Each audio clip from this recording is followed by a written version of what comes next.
to play career mode in eFootball 2024. So let's just start eFootball. Before starting the video, don't forget to hit the subscribe button, press the bell icon, and also like the video at the end. And don't forget to check out more of our tutorial contents. Now let's just start.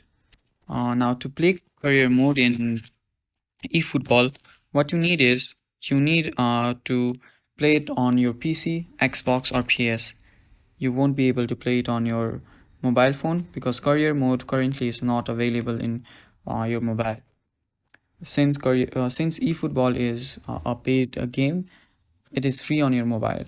That means it does not have all the features that is available in the PC version. So to play career mode in eFootball, you will need to play it on your PC or Xbox. Now, all the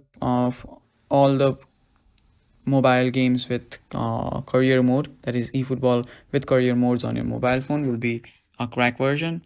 So either you can find the crack version, or you can just play it on your PC or your mobile or your Xbox. In your mobile phone, in your mobile app, you can just see missions, or you can just contract daily games, matches, and game plans. So that is all for the video. Thank you for watching. Stay tuned.